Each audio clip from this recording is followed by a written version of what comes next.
Bonjour et bienvenue dans la chronique d'Estiel et Marine. Je suis très content d'être avec vous, de vous parler de notre club bien aimé, le club qui nous fait vibrer. Et on va faire le bilan de la saison, une saison exceptionnelle, marquée par un maintien historique, j'ai envie de dire. Et pour ce faire, je suis accompagné d'un supporter du HAC. Et c'est un honneur pour moi de l'accueillir dans mon terrain de jeu, RVL, la chronique d'Estiel et Marine. Bonjour Guillaume. Salut Adam, comment vas-tu ?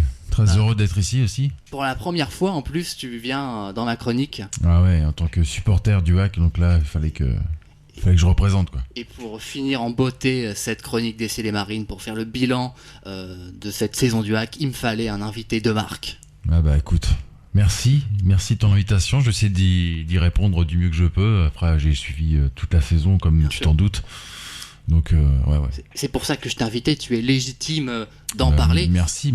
Comment tu te présenterais toi en tant que supporter du HAC, comme fan d'un joueur comment ? Non, oui, alors après évidemment que je suis évidemment fan de André Ayou. Mais non, c'est avant tout aussi l'équipe. Il y a eu des belles choses cette saison. On a vu des choses, moi qui me plaisent en tant que supporter d'une équipe de foot. Et on va parler un peu de ton parcours en tant que supporter du HAC. Toi, tu supportes ce club depuis ton enfance. Oui, depuis fin des années 80. Premier match amical, c'était à Deschazeaux à l'époque. C'était le HAC Caen. Il y avait Bruno Scipion qui, pour les grands supporters du HAC plus anciens, qui venait de rejoindre le club, et je crois que 2 ans après, le HAC est monté en Ligue 1 et remonté en Ligue 1. Ce match, en Division 1 à l'époque. Il y a eu ce match en 85, tu en avais entendu parler. Alors c'était pas 85 que je te parle. Là c'est 88, 39, ouais peut-être 89, ouais peut-être un truc comme ça. Tu as connu aussi des grands joueurs de l'époque du HAC, Dorasso, Caviglia, bien même des joueurs avant. Oui, j'ai connu tout ça la première année où on remonte et le HAC fait 7ème à 2 points de l'Europe. Leur meilleur classement historique en D1. Et puis il y a cette saison qui a été assez mouvementée, riche en émotions. Tu as parlé des choses qui t'ont plu, et justement quels sont ces éléments satisfaisants dans cette saison à Vresse selon toi ? Une solidarité, combativité, un esprit d'équipe. Donc déjà ça fait plaisir à voir quand tu as des joueurs qui se défoncent. Tu vas en parler sûrement tout à l'heure, mais il y a un documentaire qui retrace furtivement donc le maintien du HAC en 52 minutes. En bleu sang. En bleu sang, voilà, c'est ça. Où on voit que la joie des joueurs n'est pas feinte, donc c'est bien dans une époque où tu vois un peu des joueurs qui traînent les pieds, qui s'en foutent, qui sont surpayés. Là t'as des mecs qui sont pas surpayés, qui touchent un bon salaire, mais qui sont combatifs et qui aiment leur club. Tu vois que ça fait plaisir en tant que supporter, tu vois. Oui, on a vu d'ailleurs le reportage ensemble pour bien préparer l'émission d'aujourd'hui. Et c'est vrai, il y a cette solidarité dans les vestiaires, cette émotion de Mathieu Bonnemère à la fin du reportage. Je vous laisse découvrir si vous ne l'avez pas encore vu. On vous le recommande vivement. Ouais. Pour ceux qui aiment le HAC, c'est le reportage à voir. Et puis aussi des joueurs, des joueurs pour moi qui sont des soldats du HAC. Abdoulaye Touré. Josué Casimir qu'on perd malheureusement l'année prochaine puisqu'il part à Auxerre. C'est bon, évidemment je parle pas de Ayou, évidemment qui est un joueur d'expérience du championnat, qui est un joueur extraordinaire et qui nous a apporté toute sa qualité footballistique à travers son jeu de tête, également sa qualité de passe, sa combativité, son esprit de guerrier. C'est beau à voir. D'ailleurs, tu connais l'anecdote que j'aime à dire. C'est que il y a des supporters de Swansea, donc des anciens supporters dans lequel jouait André, qui viennent au stade Océane le voir jouer. Donc, tu vois, j'ai envie de dire, les Havrais, les supporters du HAC n'ont pas le droit de pas aller au stade quand on sait ça. Bien sûr. Bien sûr. De dire ouais, Ayou, la fin de carrière, moi je trouve que c'est un joueur qui est extraordinaire, enfin vraiment à son âge entre guillemets, et puis voilà, de la combativité. Moi c'est un mec qui, je te l'ai déjà dit, hein, c'est un mec qui m'a redonné envie d'aimer le foot en fait, et d'aimer le hack par la même occasion. C'est vrai que moi j'ai connu justement ces 14 années de purgatoire en Ligue 2. Je me rappelle premier match vraiment où je m'en souviens, c'était Hack Boulogne 2010-2011.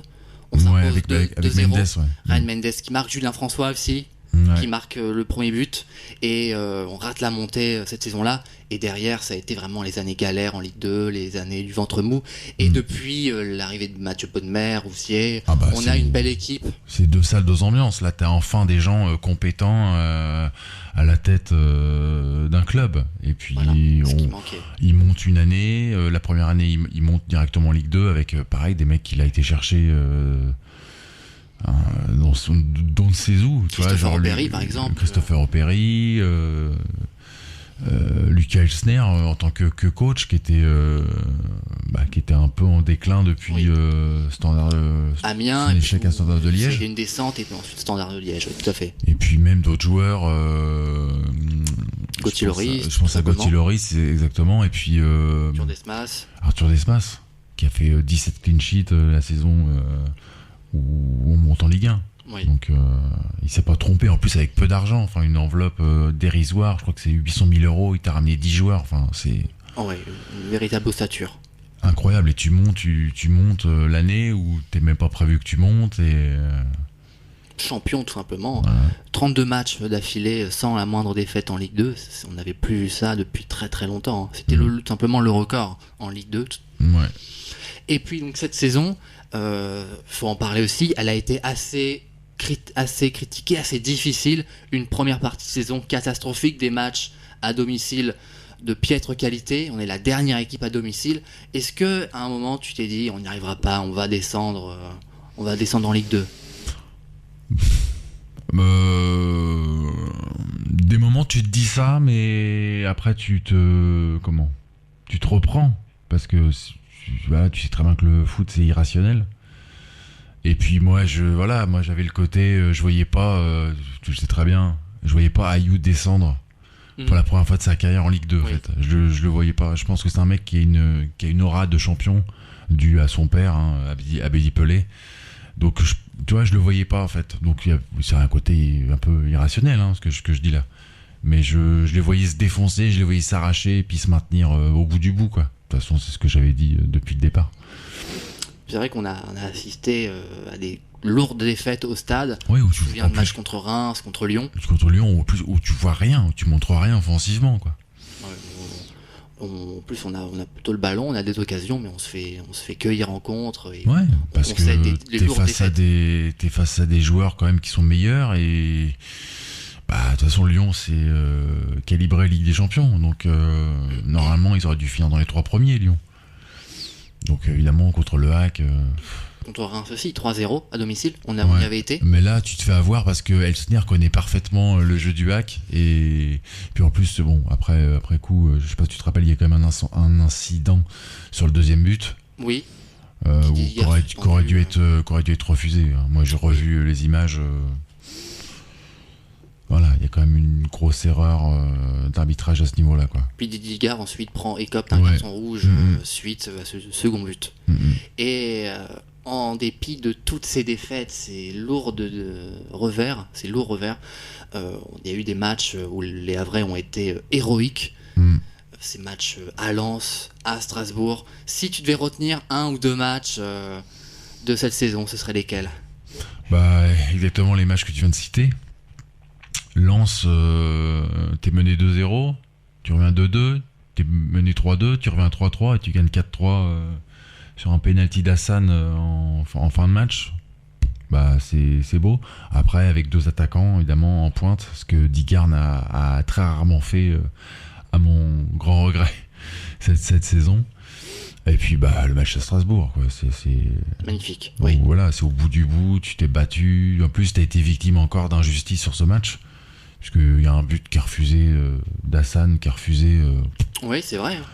de façon vraiment Oui, ce que grotesque. Keshta Ouais, qui met le pied sur la surface d'un orteil. C'est ça. Et puis à un moment, il y a la barre aussi de Hassan aussi. Hassan Kouka, Petrovic qui relance mal. Oui. Donc tu vois vraiment, ils ont été la chercher quoi, vraiment avec le cœur, avec les tripes et voilà. Touré qui fait évidemment, on connaît parce que ça c'est la fin du film quoi. C'est Touré qui fait une panenka sur le penalty à la dernière minute et qui maintient le hack à la dernière seconde, à la 15e place quoi. Donc là c'est magnifique. Et un souvenir du stade, au stade Océane. Bon, on n'a pas vu beaucoup de victoires à Océane. Bah on a vu 2 victoires quand même. C'est Hein. ça. On a vu 2 victoires, on a vu le hack Auxerre. Oui, on préfère retenir celle-ci et puis la victoire et puis contre Montpellier. Très sale mais qui fait du bien parce que voilà, à ce moment-là tu recolles un peu, t'es pas lâché quoi. Et sur ces 2 victoires-là, à chaque fois Abdoulaye Touré inscrit un penalty. Ouais. Il marque le 3-1. Sur Abdoulaye Touré, c'était Auxerre, vraiment oui. l'assurance au risque quoi. Oui. Il rate une fois contre Saint-Etienne, l'Arseneur qui le repousse et après il le met. Mais non, plus gros mental, grosse force de caractère, grosse frappe. Non. Quelque chose qui m'a marqué cette Soldat, saison, ça a été le match de Rasoul Ndiaye contre Auxerre. Ouais, surprenant, son Oui. meilleur match qu'il fait, où il met un but d'ailleurs qui aurait jamais dû être refusé. Exactement. Une belle frappe, juste devant nous en plus. Oui. Et d'ailleurs, au premier mi-temps, on voit le coup franc d'Auxerre, Gaëtan Perrin, juste devant nous. Ouais. Et on a vu les assauts à vrai en seconde période. Exactement. Et les 2 buts de Rasoul Ndiaye, un refusé injustement, et le second qui est cette fois-ci Ouais. validé. Mais Rasoul Ndiaye, c'est pas un mec qui a trop pesé hormis ce match-là. C'est ça. Voilà, on parlera après sûrement des joueurs de la saison, mais voilà, c'est vrai que c'est un petit événement parce que il était quand même assez inexistant depuis même l'année dernière. Il est arrivé l'année dernière, souvent expulsé en cours de match, barré par Elsner à la mi-saison. Et puis là, c'était un peu sa renaissance sur ce match, même s'il a été très discret derrière. Et d'un point de vue global, toi qui as pu suivre l'évolution du hack sur ces 35-40 dernières années, comment tu classes cette saison du hack en tant que supporter? Est-ce que sur les 3 dernières saisons, c'est celle que tu mets en première position? C'est une meilleure saison que la montée pour toi? La montée, il y avait quand même un côté où tu gagnais, où tu pouvais entre guillemets te dire à un moment, là c'est parti, on va monter, même si on se l'est jamais vraiment dit, je me rappelle. Et puis voilà, jusqu'au bout avec l'envahissement des supporters, voilà. Ça aurait pu très mal se finir. Oui. Donc ouais, là je trouve que c'est la plus belle des... Parce que la montée, du coup, oui, on est content, mais bon, comme je viens de dire, là, suite à cet incident, du coup, t'as peur, parce que tu te dis peut-être que on peut descendre sur on peut... s'incliner sur tapis vert, voilà, exactement, et du coup, voilà. Donc tu le fais, mais... c'était logique, en gros. Le premier maintien que tu fais l'année dernière, pour moi, dès Strasbourg-Metz, oui. Il fallait que Metz gagne de 10 buts et qu'on s'incline de 10 buts chez nous, que Metz gagne 4-0 contre le PSG, voilà. Et puis nous qu'on perde 5-0 contre Marseille. Donc c'était peu probable. Donc déjà, tu sais, t'as un sentiment où tu t'es déjà maintenu, entre guillemets. Exactement. Voilà. Alors que là on a été la chercher à 5 minutes de la fin, on est barragiste, et avec le pénalty de Touré on se maintient. Non, on a été la chercher, ça a été héroïque quoi. Avec l'injustice encore, avec tout ça. C'est ça. En plus tu tapes Strasbourg, tu tapes pas une équipe pourrie quoi. Une équipe qui a battu le PSG 15 jours avant. Donc là, grosse perf d'Havre dans le contexte qu'on connaît. Non, c'est là, pour moi c'est la plus belle saison des 3, même si c'est paradoxal parce que tu perds 20 fois, tu prends 71 buts. Bon, voilà, tu prends des gros cartons à domicile. 12 défaites en 17 matchs à domicile. C'est paradoxal. Donc voilà. Mais c'est une belle... un beau maintien. Et je ne voudrais pas oublier les buts cruciaux de Timothée Pembele contre Nantes et de Harouna Sanganté à Auxerre. Ouais, c'est ça. Jusqu'au bout, t'as été la chercher. dans des matchs qui n'étaient pas forcément gagnés. Quand, à Nantes, tu fais 2-2, même si tu domines, bah il y a quand même 2-2. Et puis bon, bah, petit éclair de Joujou qui remet par-dessus. Après, il y a cafouillage, Hassan qui tire, Lopez, et puis Pembele qui... D'ailleurs, même le but, quand tu le revois, t'as l'impression qu'il va la mettre au-dessus. Hein. Oui. Pourtant, tu le sais qu'il marque. Hein. Et pourtant, vu comment c'est parti, tu crois qu'il va le mettre au-dessus. Donc, ça a toujours été très difficile. Sanganté qui met une tête contre Auxerre. Pardon. Pareil, qui s'arrache, quoi.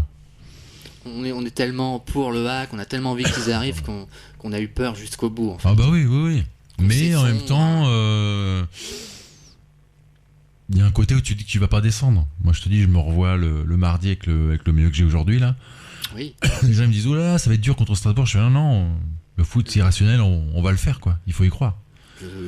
Tu vois, pour ceux qui ne voient pas, tu portes le beau maillot noir, sœur de la saison dernière. Ouais, exactement. Qui avait été mis en avant par Pete Doherty. Ouais. Floqué André Ayew. Aujourd'hui, c'est moi, une autre star du rock. Floqué André Ayew. Oui, bah, bien sûr. C'est avec ce maillot-là, donc il inscrit le maillot blanc. Il marque le but contre Lorient à la toute dernière minute. Ouais, le retourne acrobatique pied droit, alors qu'il est gaucher, ouais. Ouais. Non, là, c'est le maillot qu'il avait, qui marque contre Strasbourg. Le 3-1 de l'année dernière. Et voilà, c'est sur ces beaux moments qu'on va clôturer cette première partie d'émission. On revient tout de suite pour parler, on va faire un bilan individuel des joueurs, de l'entraîneur, mais aussi de la direction havraise. À tout de suite.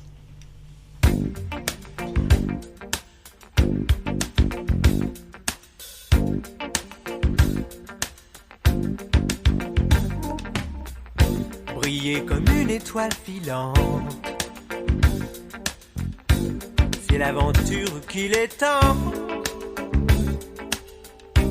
Et puis cet étrange pouvoir qui s'est glissé dans le regard, vivre plus vite que les autres, avoir un pied dans le futur, vivre les rêves qui sont les nôtres et obéir à sa nature, puisque rien ne dure vraiment. Et les princes des villes n'ont pas besoin d'armure dans les grandes voitures. Les rêves sont faciles et leurs nuits de vinyle sont collées sur les murs. Mais rien n'est vraiment sûr et l'avenir fragile pour les princes des villes. Des idées bizarres vibrent au rythme des guitares, des rock'n'roll stars.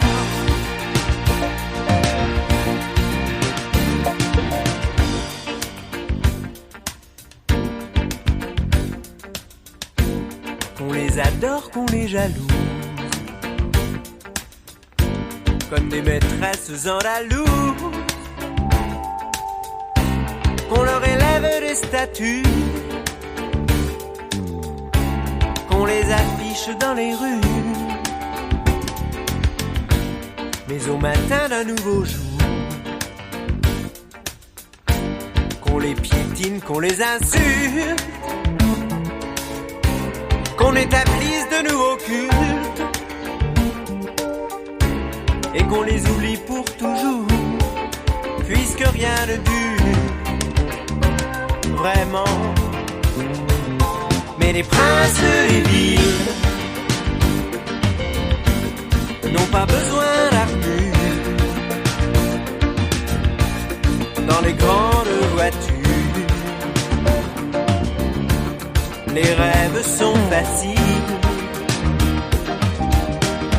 et leurs nuits de vinyle sont collées sur les murs. vraiment sûr. Et l'avenir fragile pour les princes des villes. Des idées bizarres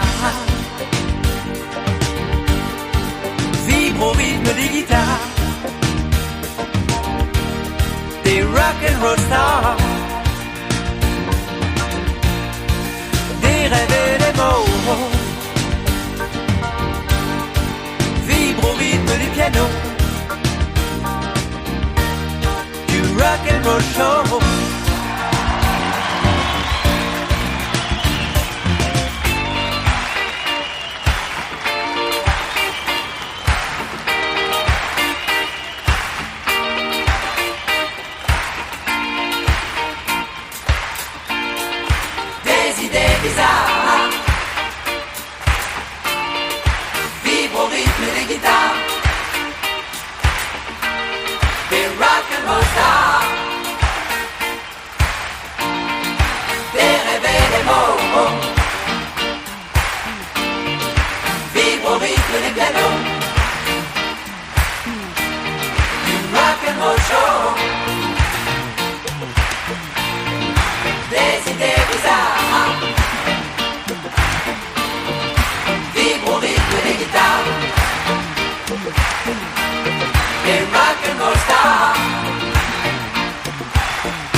Vous écoutez bien la chronique d'Escalier Marine sur RVL et on continue tout de suite ce programme haletant avec ce bilan de la saison havraise.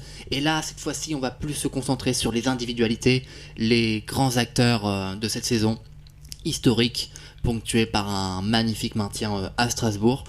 On va faire l'élection du meilleur joueur de la saison havraise au cours de cette émission. Donc, des bonnes raisons de suivre jusqu'au bout cette chronique. Alors, pour les bilans individuels des joueurs, pour toi, quel est le joueur qui ressort plus que les autres? Comme tu l'as dit, le hack, c'est avant tout un collectif. Bah, c'est ça. Après, tout dépend à quel poste. Parce que c'est vrai qu'en point de vue défensif, Gauthier Loris, bien sûr. Il s'impose nettement. Sanganté, qui, même s'il a fait beaucoup d'erreurs, il met quand même 2-3 buts assez importants. Contre Saint-Etienne, contre Serres. Et puis contre Reims. Oui, donc 3 buts. Donc, voilà, dans les défenses, c'est ce que je mettrais. Parce qu'après, c'est quand même assez faible. Oui, Youté, on ne peut pas dire qu'il a réalisé une bonne saison. Il a fait une très mauvaise saison. Je pense qu'il voulait partir dès le départ en Allemagne.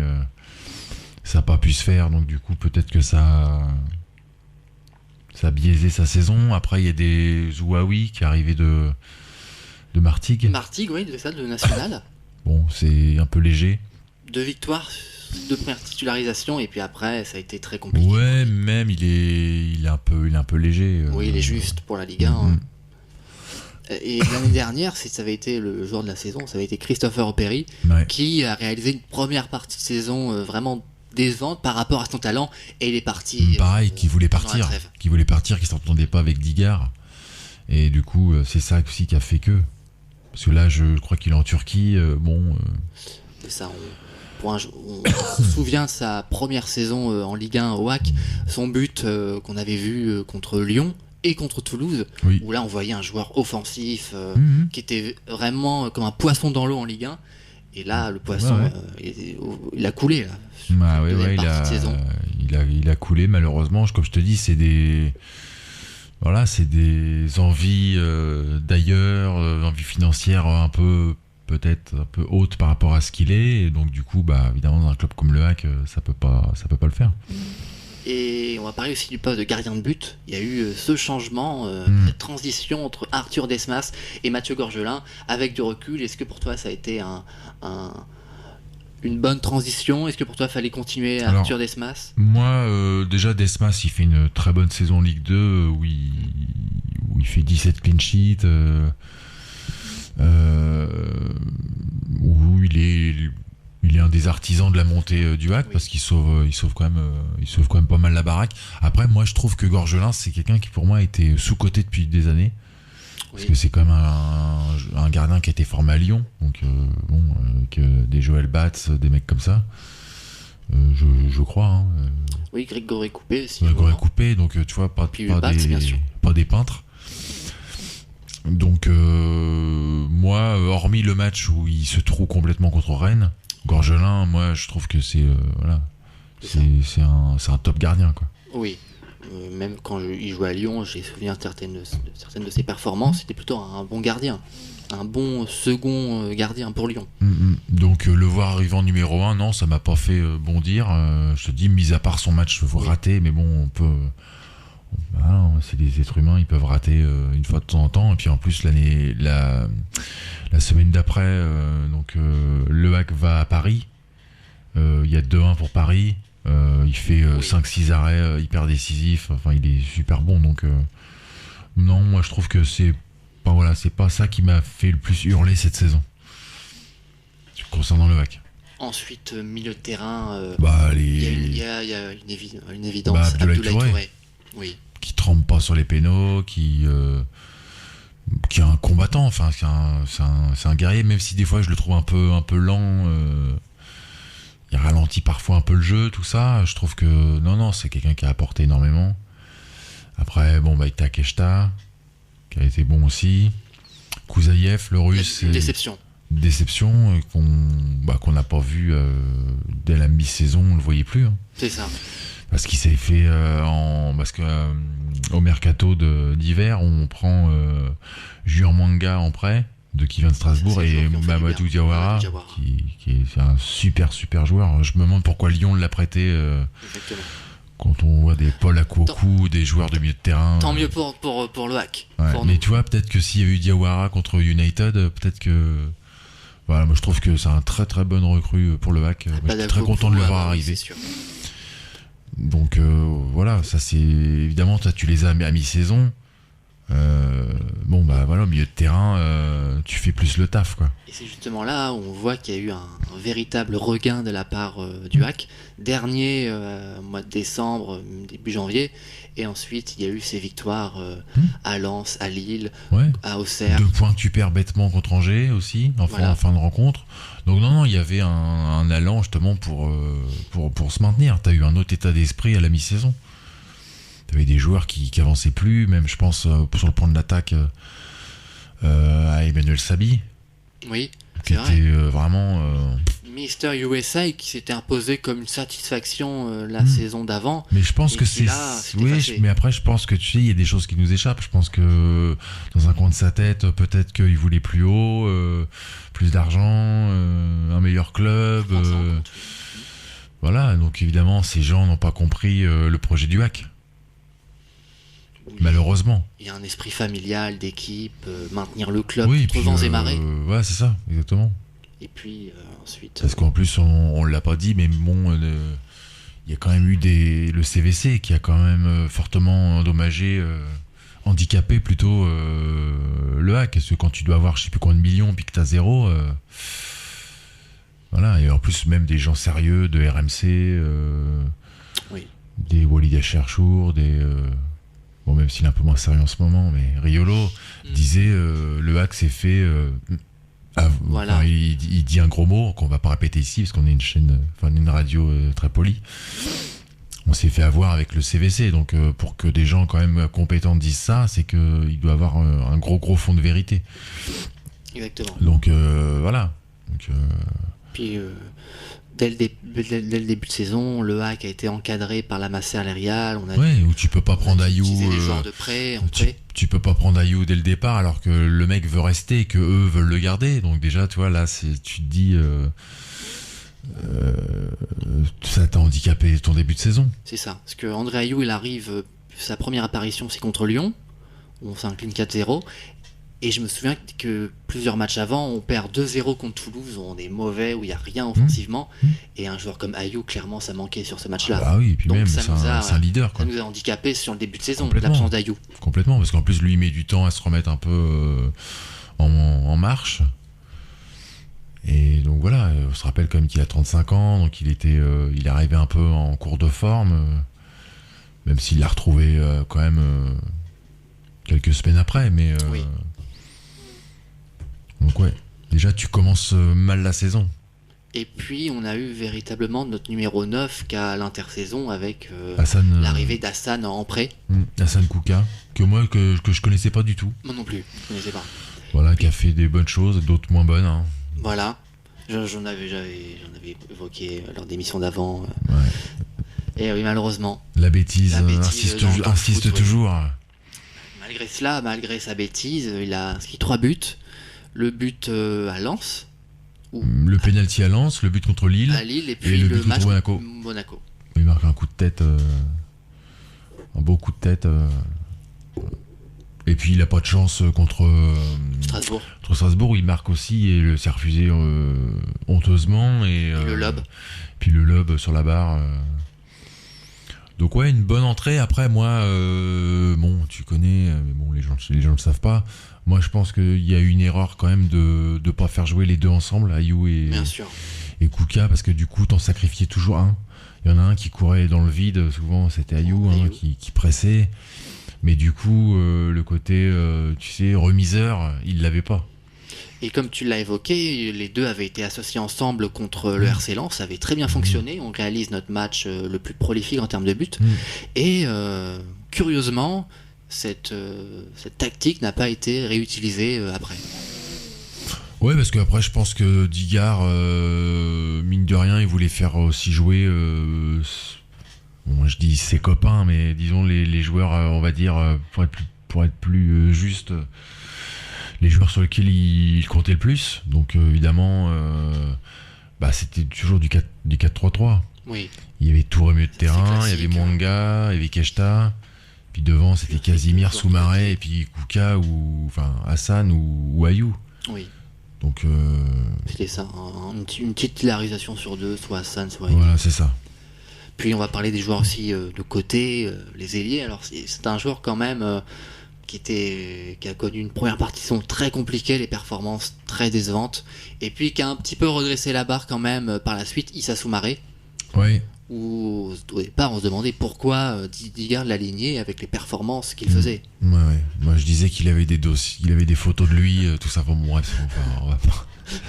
Ça, c'est autre chose. Pour l'aspect humoristique. Voilà, c'est pour l'aspect humoristique. C'est vrai qu'il c'est un joueur assez un peu désinvolte, un peu pâteau techniquement, mais qui des fois a su se transcender à des moments. Je crois que c'est lui qui marque contre le PSG de la tête. Contre Lens, il te met un super but. La frappe de lointaine, oui. Frappe de loin. Il te fait la passe décisive de la tête pour Ayou. Pour le 2-2 contre Lens. Le face-à-face qui réussit contre Lille aussi. me semble qu'il se présente face à Chevalier. Non, il est pas face à Chevalier, c'est un cafouillage et lui il est à 3 mètres et puis il frappe fort. Mais pareil, il l'a mise. Voilà, non, c'est un joueur du hack, donc même s'il a le côté un peu désinvolte par rapport à des Casimir, par rapport à des Touré, par rapport à des Keshta ou des Ayou, voilà, c'est un joueur du hack, donc tu vois, il faut être derrière. C'est vrai que des fois, moi, il m'énervait parce qu'il faisait des mauvaises décisions.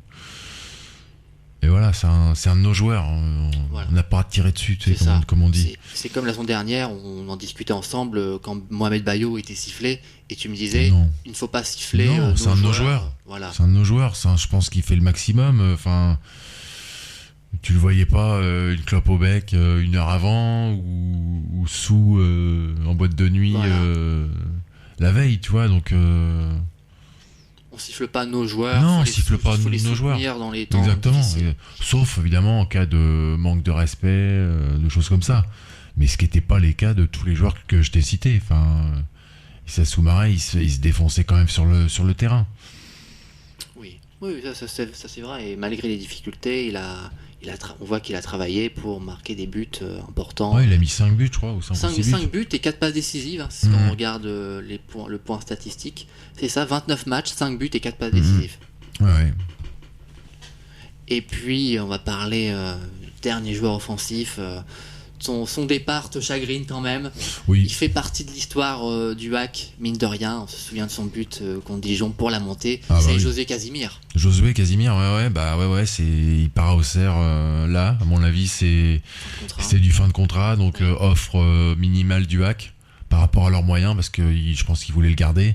Puis lui, il a dû avoir une offre 2 fois plus conséquente. Donc bon, Auxerre qui s'est maintenu en plus. Peut-être qu'il voulait un nouveau défi. Mais après, moi, je te le dis. Attention à la jurisprudence Le Sage, qui part à Auxerre et qui revient 6 mois plus tard pour monter avec le hack d'ailleurs. L'année où il y a Waro, tout ça. Donc voilà, faut qu'il fasse attention parce que le crédit qu'il avait au hack avec des Digard qui comptait sur lui clairement, il l'aura peut-être pas avec Christophe Pélissier ou d'autres. Il va rater un match, il va être sur le banc 4. Après, je lui souhaite pas. Moi, c'est un joueur que j'aime beaucoup. C'est des guerriers, quoi. Ils ont jamais triché avec le hack, quoi. Ils se sont toujours battus, donc rien que pour ça, voilà. Même si des fois, c'est vrai qu'ils t'en vendangé quelques-unes, que c'était pas toujours très très net, et des choses comme ça. Non, c'était un joueur limité, mais qui était déjà battant, mais qui se battait, et quoi. qui faisait partie de l'ADN du hack. Ouais, puis c'est un de nos joueurs, quoi. C'est ce que j'aime dire. Il y a Joujou aussi qu'on parle pas, qui part à Parme aussi. Oui, qui était prêté cette très saison. Bon techniquement, un peu moins bon pour la conclusion. Aucun but. Je crois qu'il met pas un but. C'est ça, aucun but, mais malgré tout, quelques passes décisives à son compteur et puis une activité sur son couloir gauche. Des beaux débordements, après, voilà. Je pense que c'est un joueur qui, je sais pas. Je pense que c'est mental. Oui, parce qu'il a du talent, mais il n'y a pas encore eu cette révélation, cette explosion. Peut-être à Parme, peut-être. On lui souhaite. C'est un de nos joueurs aussi. Ouais, c'est formé au club, comme Haruna Sanganté, comme Kingwe, comme Keshta. On va parler maintenant de l'entraîneur, quelqu'un qui n'a pas fait l'unanimité, qui a été chahuté une bonne partie de la saison par les supporters havrais, et qui ensuite a réussi à mettre tout le monde d'accord sur le plan des résultats, du moins, sur le plan des résultats. Il y a encore certaines choses à redire sur ses tactiques, ses choix. Que penses-tu globalement de Didier Digard sur sa fin de saison où il a connu des difficultés personnelles? Oui, alors je trouve que de toute façon au hack en général on est un peu excessif. C'est-à-dire qu'en fait, je te donne juste un exemple. Donc on fait 3 premiers matchs, donc on perd 4-1 contre PSG. Oui. D'ailleurs un peu contre le cours du jeu. Puis de toute façon PSG, ils en mettent 5 à l'Inter, donc tu imagines que nous. C'est sûr. Voilà, mais on fait un bon match puisqu'au moment on mène 2-1, on se fait refuser 2 buts. Donc bref. Après, derrière, tu gagnes à Saint-Etienne 2-0. Et tu gagnes contre Auxerre 3-1. Oui. Donc là, à partir de ce moment-là, moi j'ai entendu, déjà dès le départ, ça commence à faire, il y a la patte d'Igard. Alors que, moi je me rappelle, à ce moment-là, moi je dis, attendons la fin de la saison, puis on verra si ça joue comme ça, là on dira qu'il y a la patte d'Igard. Je me rappelle, je dis ça. Derrière, évidemment, tu joues des grosses équipes, donc tu fais 5 défaites d'affilée. C'est ça, Monaco, Toulouse, puis d'autres matchs aussi. Et tout de suite, c'est à cause de Digard. Mais Digard, déjà, ok, il met les mecs sur le terrain, mais il est pas sur le terrain. Moi, je me rappelle, je l'ai connu en tant que joueur, c'est un mec qui se défonçait quand même pas mal sur un terrain.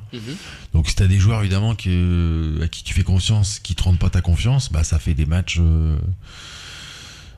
pourris. Donc je trouvais que c'était un peu excessif. Après, oui, moi, d'un point de vue personnel, quand je le voyais qui sortait à You, à chaque fois je disais, mais comment tu peux te passer d'une arme comme ça?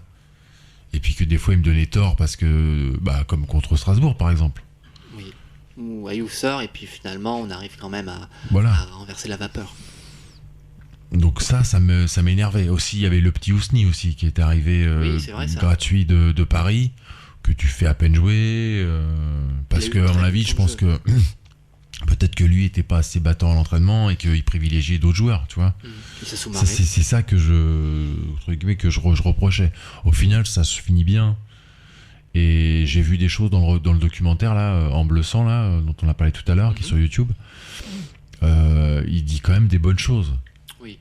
Bon, des fois, on comprend pas très bien. Tu sais, quand il a son maillot. Sa blague, oui. Sa blague, c'est peut-être entre eux. Mais c'est toujours croyez en vous. Contre Angers, quand les joueurs lui râlent dessus, il dit non, c'était à vous de garder le ballon. On veut plus dès qu'on. Donc oui, il y a des bonnes choses quand même. C'est quand même un bon coach, même si.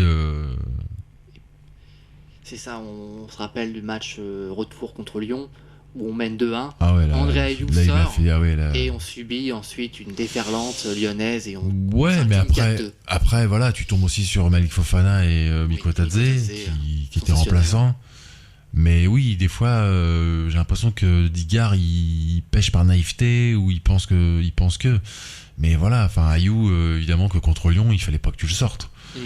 Il paraissait pas cramé. En plus, il fait la gueule quand il sort. Enfin, il fait la tête quand il sort. C'est des champions ces mecs-là. Enfin, Ayew, c'est 3 coupes du monde, je crois, avec le Ghana. Oui, c'était 3. Les matchs chauds, tenir des résultats, il sait le faire. Donc, toi, c'est dans ce sens-là que je trouvais que son potentiel n'a pas été assez exploité. Parce que justement, il a fait d'autres choix. Voilà. Mais bon, après, c'est.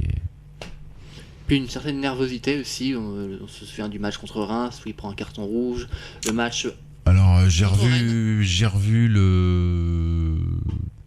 l'action. Il y avait vraiment faute. Il avait vraiment de quoi s'énerver. Et puis le match à Rennes aussi, où ensuite il va voir les arbitres à la fin du match et il y a une altercation. Il prend un carton jaune, je crois. Oui, puis il y a aussi contre Lyon aussi, je crois. Oui. Où le mec lui dit je parle pas avec toi. Oui. Bon ok, mais les arbitres ils ont pas aussi à parler comme ça. Voilà, exactement. Faut montrer l'exemple. L'exemple c'est pas toujours que d'un côté. Faut montrer l'exemple des deux côtés.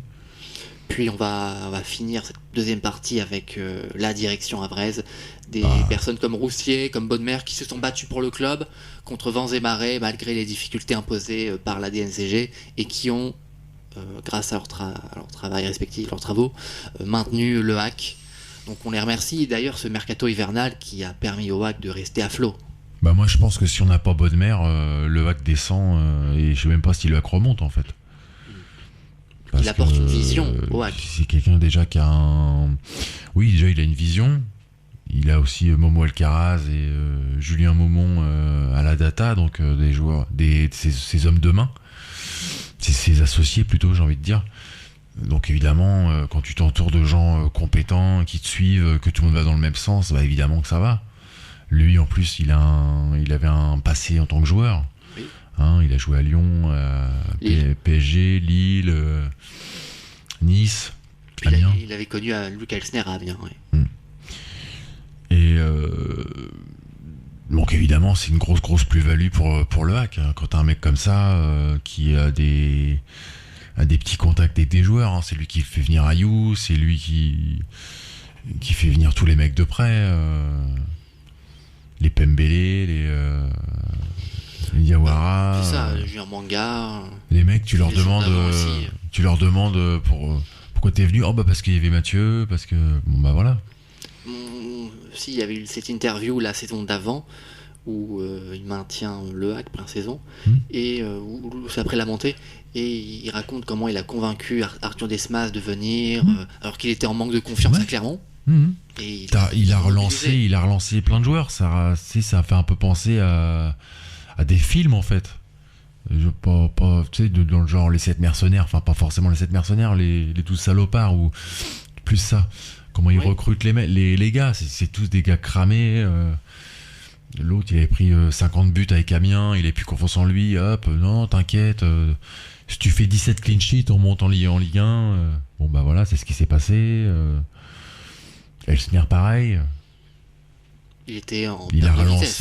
relancé des gars. Loris, il était barré à Nice, je crois. À Auxerre. Oui. Au Péry, moi, je connaissais pas. connaissais pas non plus. Kitala, il était à Sochaux. Mhm. Bon, c'est un des seuls transferts qu'il a un peu raté par rapport, Mais sinon, par rapport aux autres. Mais c'est que des sinon, sans faute.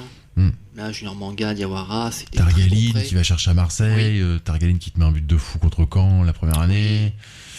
Victoire de 1 à Stade d'Ornano. Ouais, non, c'est Oui, vraiment. très beau boulot. Moi, je pense que si on ne l'avait pas, le hack serait pas là. C'est pour ça qu'il faut soutenir le hack. C'est pour ça que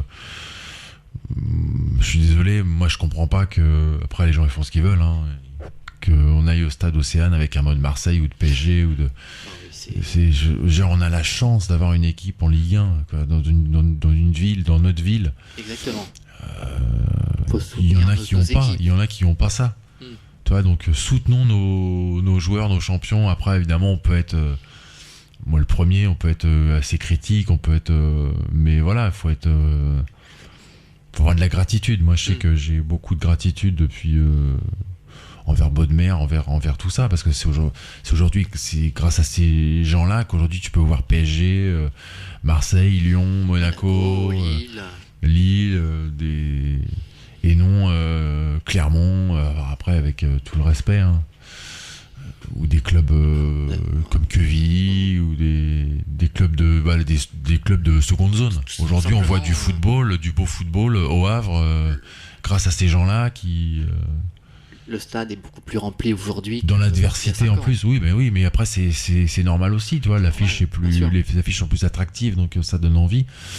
Mais voilà, ayons de la gratitude pour ce club, même si voilà, il y a des choses, moi aussi, hein, des fois j'y suis allé contre Reims, où on a dit on voit rien, on voit pas une occasion. C'est pénible, oui.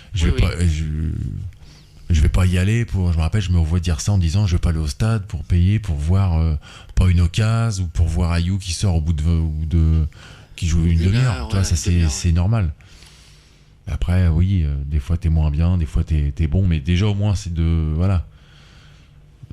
se battre et puis de pas être apathique et puis de montrer une belle image de notre équipe.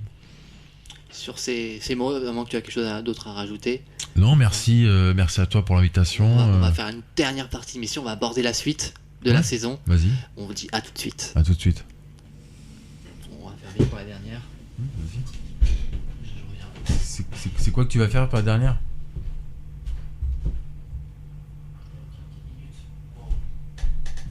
Comment ? 44 minutes quand même. Ah ouais ? Mais bien, peut-être un peu trop. C'est à quelle heure tu m'as dit le 36. Vas-y. Vous écoutez bien RVL, dernière partie d'émission, et on va aborder la saison prochaine, comment on l'analyse, comment on l'aperçoit. On est encore début juin, mi-juin bientôt, on a encore du mal à se projeter, mais on va quand même avoir un petit aperçu. Il y a eu quelques départs, des retours de prêt. Malheureusement, on aurait aimé les conserver. C'est Junior Manga, c'est Mamadou Diawara. Et Josué Casimir qui est parti pour Auxerre, on en a parlé. Pembele aussi. Timothée Pembele qui repart aussi au PSG. Donc toi, avec tous ces départs, avec des potentielles rumeurs de rachat, comment tu vois cette prochaine saison à Vraise, leur 3e saison consécutive en Ligue 1? Bah oui, c'est beau, quoi. Ça rappelle les années 90, ouais, c'est ça, avec Guy David, avec Denis Troche, avec tous ces coachs-là. Bah, c'est vrai que d'un point de vue c'était rationnel, tu dis oh là là, on a 15 joueurs en fin de contrat, on va perdre tout le monde, ils vont tous aller jouer ailleurs, tout ça. Moi j'ai envie d'y croire parce que comme je l'ai dit là, juste là, moi je crois beaucoup en Bodmer. Donc il va trouver une solution et voilà, j'ai une entière confiance. Voilà, ils peuvent peut-être avoir aussi de l'argent du CVC peut-être de façon rétroactive, je sais pas. Et comment vois-tu la suite pour un joueur comme André Ayou qui arrive à son terme, son contrat arrive à son terme? Bah j'aimerais qu'il reste. Bien sûr, moi Parce aussi. qu'évidemment, tu peux bâtir beaucoup plus sur un mec comme ça, même si qui peut pas jouer tous les matchs. Au moins, tu peux faire joker, il peut faire une demi-heure, une mi-temps. Enfin, pour moi, il les a clairement dans les jambes. Bien sûr. Après oui, moi j'aimerais le jamais 203, tu sais, parce que c'est la deuxième saison, donc ouais. Mais j'ai encore rien vu sur Instagram, sur Merci, tout ça. Moi je me dis pourquoi pas. Tu vois, je me dis pourquoi pas. Pourquoi pas, il prolonge encore l'aventure. Même si là je le vois pas prolonger parce que en interview il avait juste après le maintien, tu sais, où il dit c'est un miracle. Oui, il avait la casquette miracle. Ouais, la casquette miracle où il dit mes petits frères, je les ai vus grandir. Ça sent un peu le départ dans ses discours, mais après, voilà, on sait jamais. Moi, j'ai envie d'y croire. Puis il va voir ensuite quels seront les moyens du HAC. Ouais. Est-ce que il peut y avoir un rachat à part de. Apparemment, il y aurait Blue Crow, apparemment, qui serait dessus. Bah écoute, à voir. Hein. Quelle est la suite pour Roussier, Bonne-Mère? Quelle carte ils auront? Il faut que ces gens-là restent. Oui, bien sûr. Parce que là, pour moi, c'est les artisans de la montée et du maintien. Donc là, ça serait vraiment tirer une balle dans le pied que de mettre, je sais pas, un Gérard Lopez avec. On va éviter. Avec une autre truffe. Donc voilà. Non, moi je suis. Alors après, c'est peut-être mon côté d'espérance. Mais non, j'ai pas envie de me dire oh là là, ça y est, là on va descendre. Non, j'ai pas envie de tirer des conclusions avant d'avoir vu le chantier, les transferts, les arrivées, les départs et puis surtout le fond de jeu proposé. Très bien. Et pareil, le HAC, c'est un club qu'on a vu grandir. André Ayou a vu ses petits frères grandir. Nous, on a vu aussi l'évolution de la première année sous Bonne-Mère, leur 3e année. Et on ne doute pas, avec un tel travail, le HAC pourra continuer d'avancer. On espère le plus longtemps possible en Ligue 1. On espère plus haut. Ça va être compliqué, mais il faut y croire quand même. Bah oui. Toujours avancer, ne jamais relâcher, la devise des Havrais. Exactement. Puis si Mathieu Bonne-Mère arrive encore à nous dénicher certains talents... Oui, mais c'est sûr. De toute façon, il a une cellule de recrutement avec, comme j'ai dit les noms tout à l'heure, son associé Mohamed El Karaz. Ouais. Enfin, Jean Momon, lui, c'est plus la data, mais de toute façon, voilà, pour moi, c'est les experts au Havre. Même si tout est relatif, parce que les experts, on a fini quand même 15e, donc on n'est pas non plus, en Ligue des Champions, mais de toute façon, c'est impossible.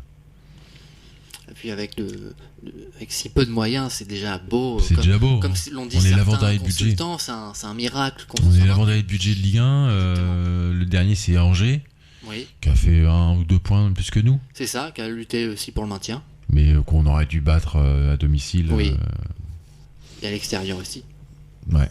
Donc, voilà. Pour moi, on est un peu en dessous de ce qu'on devrait être. Je te dis, pour moi, on aurait dû finir un peu plus haut. Devant Angers, justement. Mais voilà. Si tu fais relever ça l'année prochaine, c'est très bien.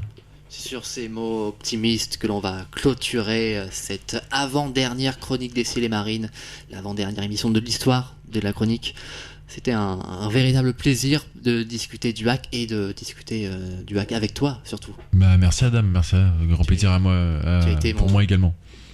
De mes 3 ans dans Chronique des Ciels et Marines, tu as été mon 3e invité. Ah. Donc voilà, ça m'a fait plaisir de discuter avec toi. Bah, écoute, pareil. On discute souvent du hack hors antenne, ensemble, et donc fallait partager nos discussions Exactement. passionnées du hack à nos chers auditeurs. Exactement. Je serai là la semaine prochaine pour la dernière chronique des Ciels et Marines. On reviendra sur les 3 ans, notre aventure ensemble, la montée, les 2 maintiens. On a fait le bilan déjà cette saison, donc c'est fait. On reviendra sur mes 3 ans d'antenne avec vous. Et je te laisse le mot de la fin si tu le veux bien. Bah oui, merci à toi encore une fois pour l'invitation. Merci RVL, merci Cyril, que j'embrasse affectueusement. Voilà, puis tous les auditeurs, les fans de foot, n'hésitez pas à aller au Stade de Sèvres l'année prochaine. On a un club de foot, c'est déjà extraordinaire. Donc, en plus des bons gars, des gens, moi des joueurs que j'apprécie humainement comme Abdoulaye Touré, Casimir, Ayou, évidemment. Mais voilà, des joueurs qui donnent envie, pas l'image de footballeur pourri qu'on voit, tu sais, qui pensent qu'à l'argent, voilà, pour moi c'est une belle image du foot que je vois avec eux. Voilà. Mais qui a soulagé sa peine, porter son bois, porter les seaux, faire une écharpe de laine le jour de la foire aux chevaux. Mais qui a pris soin de son âme et l'a bercée dans son lit, qui l'a traitée comme une femme, au moins une fois dans sa vie. Le bois que portait Louise, c'est le bon Dieu qui le portait. Le froid dont souffrait Louise, c'est le bon Dieu qui le souffrait.